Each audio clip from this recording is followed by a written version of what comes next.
Hello everyone, very good morning to all of you. दिन की शुरुआत करेंगे 16 अप्रैल 2022 के इंपॉर्टेंट करंट अफेयर के साथ। हर एक क्वेश्चन इंपॉर्टेंट है, इसलिए पूरा वीडियो ध्यान से देखिएगा अंत तक। पीडीएफ और टेलीग्राम दोनों का लिंक मैंने वीडियो के डिस्क्रिप्शन में दिया हुआ है, इसलिए आप दोनों का अवेल कर सकते हो डिस्क्रिप्शन से। चलिए स्टार्ट करते हैं विदाउट डिले। पहला क्वेश्चन है आज का, कॉमनवेल्थ गेम्स 2022 का आयोजन कौन से शहर में किया जाएगा? तो इस बार इंग्लैंड के अंदर बर्मिंघम में इसका आयोजन किया जाएगा। कहाँ पर? बर्मिंघम। और ये जो इसका आयोजन इस बार किया जाएगा 28 जुलाई से इस बार कॉमनवेल्थ शुरू होंगे और ये चलेंगे 8 अगस्त तक। और अगर आपसे पूछा जाए कि 2026 के कॉमनवेल्थ गेम्स कहाँ पर खेले जाएंगे, क्योंकि ये हर 4 साल में कंडक्ट किए जाते हैं, क्योंकि इस बार 2022 है तो अगले 4 साल बाद 2026 के होंगे, तो 2026 के ऑस्ट्रेलिया में आयोजित किए जाएंगे, विक्टोरिया में। तो दोनों चीज़ें आप ध्यान रखिए, इस बार के कॉमनवेल्थ गेम्स बर्मिंघम में हो रहे हैं और 2026 के होंगे विक्टोरिया में। कॉमनवेल्थ गेम्स की शुरुआत 1930 में हुई थी, तब से लेकर आज तक ये हर 4 सालों में कंडक्ट किए जाते हैं।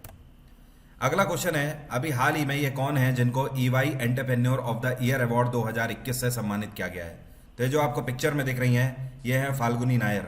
आपको याद होगा अभी मैंने आपसे करीब 10 दिन पहले फोर्ब्स की बिलियनियर रिच लिस्ट डिस्कस करी थी। मैंने यूट्यूब के कम्युनिटी पर भी डाला था, टेलीग्राम पर भी शेयर किया था।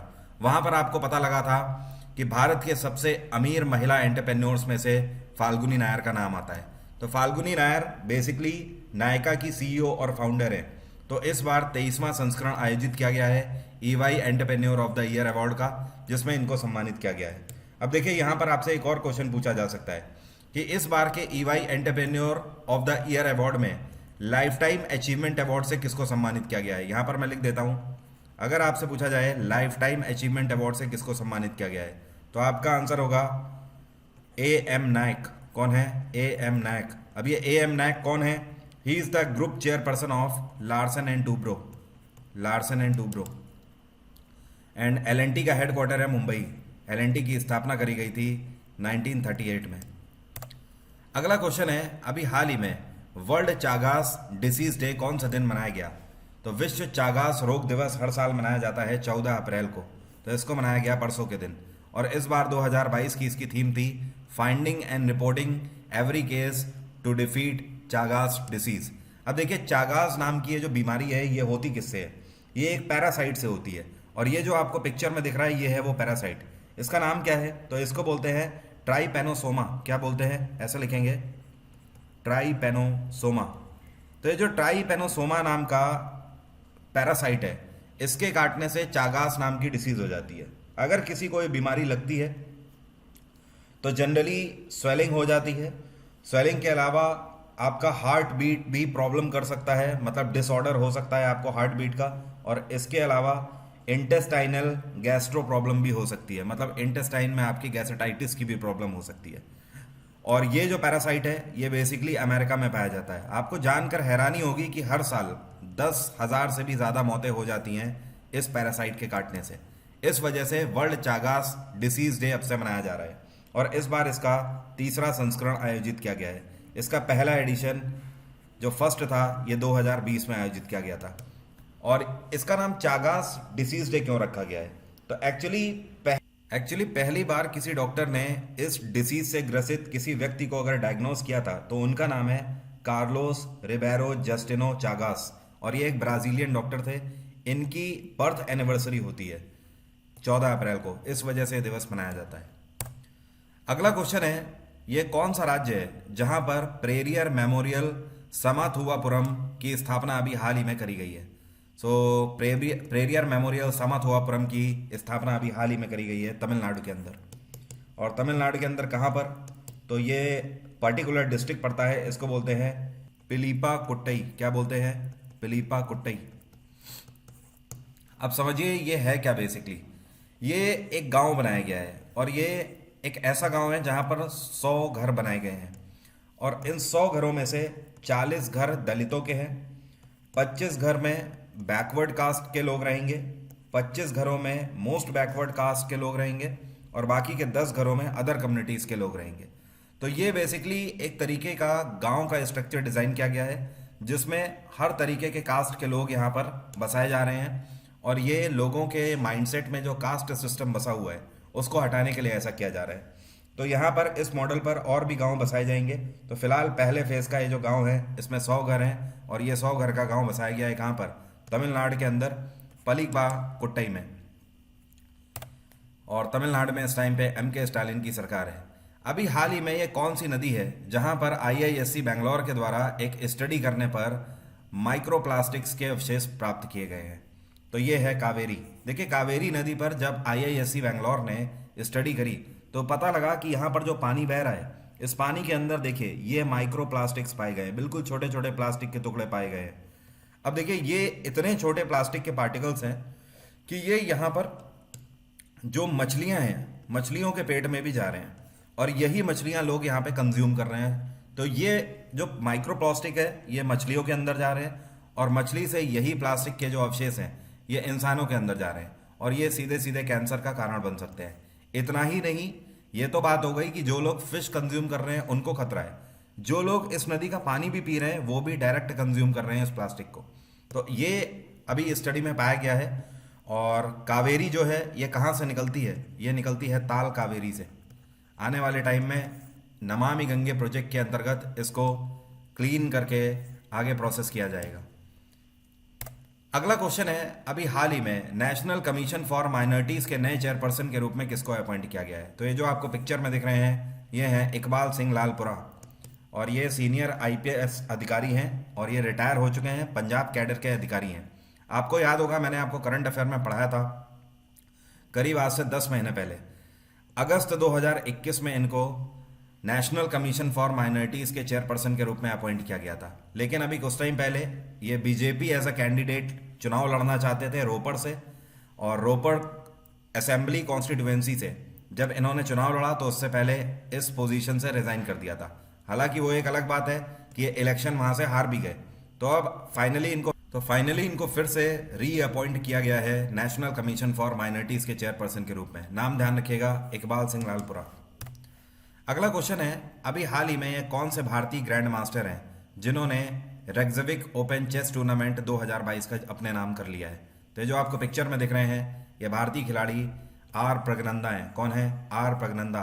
मात्र 16 साल की इनकी उम्र है और इन्होंने जिस खिलाड़ी को हराया है वो भी भारतीय है, ये भी चेस ग्रैंड मास्टर ही हैं, डी गुकेश को इन्होंने हराया है। आर प्रगनंदा कहाँ से बिलोंग करते हैं? तो ये बेसिकली तमिलनाडु से बिलोंग करते हैं। और रेक्सविक ओपन चेस टूर्नामेंट कहाँ पर आयोजित किया गया? ये इस बार हारपा म्यूजिक कॉन्फ्रेंस हॉल आइसलैंड में आयोजित किया गया। कहाँ पर? आइसलैंड में। और ये जो टूर्नामेंट है ये 6 से लेकर 12 अप्रैल तक चला। तो ध्यान रखिए इस बार का रेक्सविक ओपन चेस खेला है आर प्रगनंदा ने और इसे जीता भी है। अगला क्वेश्चन है, अभी हाल ही में सर रिचर्ड हैडली मेडल से किस न्यूजीलैंड के खिलाड़ी को सम्मानित किया गया है?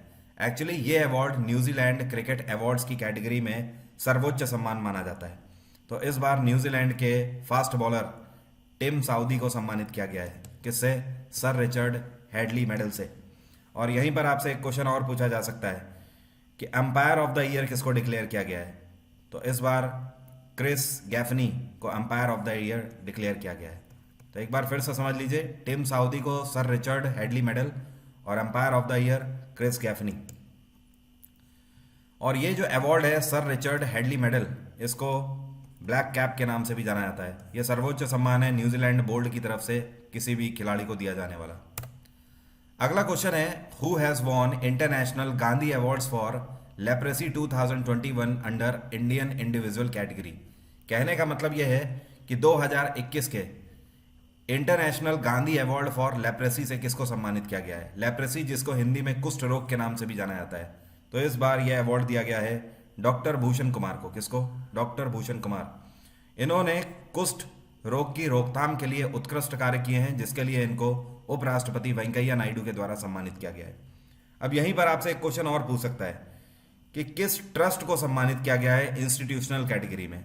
तो इस ट्रस्ट का नाम यहां पर मैं लिख देता हूं, इसको बोलते हैं सहयोग कुष्ठ यज्ञ ट्रस्ट।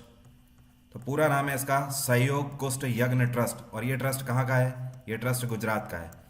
तो ये ऐसा इंस्टीट्यूशन है जिसने कुष्ठ रोग की रोकथाम के लिए बेहतर कार्य किया है, इनको सम्मानित किया गया है। और अगर पर्सन की बात करी जाए तो डॉक्टर भूषण कुमार को सम्मानित किया गया है। अगला क्वेश्चन है, अभी हाल ही में वर्ल्ड बैंक के द्वारा 2023 के लिए भारत का जीडीपी ग्रोथ कितना प्रिडिक्ट किया गया है? तो वर्ल्ड बैंक ने जनवरी 2022 में, मतलब अभी 3 महीने पहले ही प्रिडिक्शन 8.7% का प्रिडिक्शन दिया था और अभी इन्होंने इसको घटाकर 8% कर दिया है, क्योंकि मार्केट में स्लो डाउन चल रहा है रशिया यूक्रेन वॉर की वजह से। वर्ल्ड बैंक की स्थापना 1944 में करी गई थी। इसका हेडक्वार्टर है वॉशिंगटन और इसके प्रेसिडेंट हैं डेविड मलपास। कौन है? David Malpass. अगला क्वेश्चन है, यह कौन सा देश है जिसने FIH junior women's hockey world cup 2022 का जीत लिया है? तो यह देश है नीदरलैंड। नीदरलैंड ने इस बार महिला कैटेगरी में FIH junior hockey world cup 2022 अपने नाम कर लिया है। नीदरलैंड ने किसको हराया? तो इसने जर्मनी को हराया। जर्मनी। तो नीदरलैंड रहा फर्स्ट नंबर पे, सेकंड नंबर पे जर्मनी की रैंकिंग रही, थर्ड नंबर पे इंग्लैंड रहा, इसने ब्रोंज जीता है, और फोर्थ नंबर पे इस बार भारत रहा है। आपको याद होगा मैंने पिछले साल की लिस्ट भी आपको बताई थी। अभी वैसे तो कल मैंने जो स्पेशल क्लास ली हुई है शाम को 5 बजे, जिसमें करंट अफेयर रिवाइज कराए 2021 के, वहां पर भी ये क्वेश्चन मैंने कराया था और आपको बताया था कि 2021 में कौन सी हॉकी टीम विमेंस कैटेगरी में नंबर 1 पे थी। तो 2021 में भी नीदरलैंड ही नंबर 1 पे थी, लेकिन भारत की रैंक जो थी 2021 में ये 9वीं थी, 9th रैंक थी। तो भारत की रैंक में काफी सुधार हुआ है, 5 पायदान भारत ऊपर आ गया है, इस बार 4थी रैंक है। और अगर बात करी जाए मेंस हॉकी में कौन सा देश नंबर 1 पे था 2021 की रैंकिंग के आधार पर, तो यह है बेल्जियम। बेल्जियम मेंस हॉकी में नंबर 1 पे था। अगला क्वेश्चन है, how much global trade growth has been forecasted by World Trade Organization for 2022? साल 2022 के लिए WTO, जिसको हम लोग बोलते हैं वर्ल्ड ट्रेड ऑर्गेनाइजेशन, इन्होंने ग्लोबल ट्रेड ग्रोथ कितनी प्रिडिक्ट करी है, मतलब दुनिया में जितनी भी ट्रेडिंग हो रही है उसके लिए कितनी % ग्रोथ प्रिडिक्ट करी है? तो ये इन्होंने 3% का प्रिडिक्शन दिया है। और 2023 के लिए भी इन्होंने प्रिडिक्शन दिया है, 2023 के लिए 3.4% का प्रिडिक्शन है इनका। एंड WTO की स्थापना 1995 में करी गई थी। इसका हेडक्वार्टर है जेनेवा, और ये जो आपको पिक्चर में दिख रही हैं ये WTO की सेक्रेटरी जनरल हैं। पिछले ही साल इनको अपॉइंट किया गया है और इनका नाम है गोजी ओकोंजो इवेला। अगला क्वेश्चन है, who has launch the book here yourself for the Indian सब कॉन्टिनेंट इन मुंबई? अभी हाल ही में मुंबई के अंदर हियर योरसेल्फ नाम की एक किताब किसके द्वारा लॉन्च करी गई है? तो इसको लॉन्च किया है प्रेम रावत ने। किसने? प्रेम रावत। और ये किताब किस वजह से लिखी गई है, यही इसके ऑथर भी हैं, ये चीज़ ध्यान रखिएगा। और ये किताब क्या बताती है, तो ध्यान रखिए ये किताब इस बारे में बताती है कि आप लोगों की मदद इसलिए करिए कि उनका पोटेंशियल जानने के लिए। इससे क्या होगा कि आप उनका पोटेंशियल बढ़ाएंगे। जैसे कि मान लीजिए कि किसी को 20 रुपए की ज़रूरत है, तो आप पूरे 20 से उसकी मदद मत करिए, पहले आप ये देखिए कि वो खुद से कितना अरेंज कर पा रहा है। अगर मान लीजिए वो 15 अरेंज कर लेता है तो आप 5 रुपए से उसकी मदद कर दीजिए, ये चीज़ उसका हौसला बढ़ाएगी।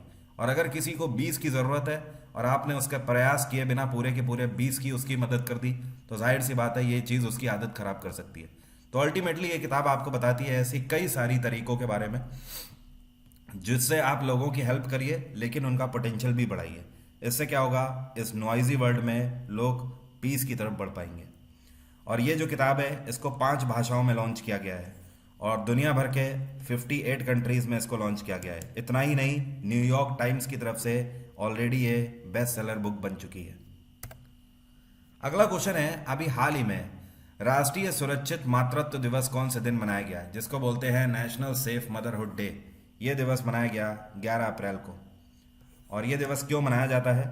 ताकि लोगों में महिलाओं की प्रेगनेंसी टर्म और चाइल्ड बर्थ के दौरान जो उन्हें प्रॉब्लम्स फेस करनी पड़ती है उनके लिए अवेयरनेस पैदा हो, लोग उस टाइम पर उस चीज़ को रिस्पेक्ट करें और उनकी हेल्प के लिए तत्पर रहें।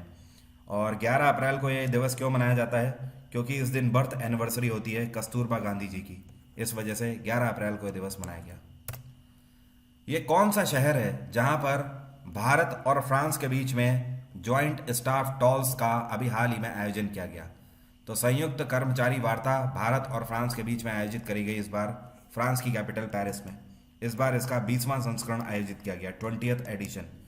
और इसका मेन मोटो क्या है? डिफेंस कॉरपोरेशन को बेहतर करना दोनों देशों के बीच में। क्योंकि जाहिर सी बात है फ्रांस से हम बहुत सारे डिफेंस मशीनरीज खरीदते हैं। फ्रांस में इस टाइम पे इमैनुअल मैक्रोन की सरकार है। आज की तारीख है 16 और आज स्टैटिक जीके की शाम को मैं क्लास लूंगा 5 बजे। इस क्लास का लिंक वीडियो के डिस्क्रिप्शन में है, तुरंत जाइए, खुद को एनरोल करिए और अनलॉक कोड है वरुण 777। इसी कोड का यूज़ करके आप अनअकैडमी पर कोई भी कोर्स ले सकते हो और अप्रैल के बेस्ट ऑफर और एक्स्ट्रा 15% तक का डिस्काउंट आप अवेल कर सकते हो। तो आज की बात यहीं तक रहेगी। Bye bye, take care, have a nice day. आपका दिन मंगलमय हो।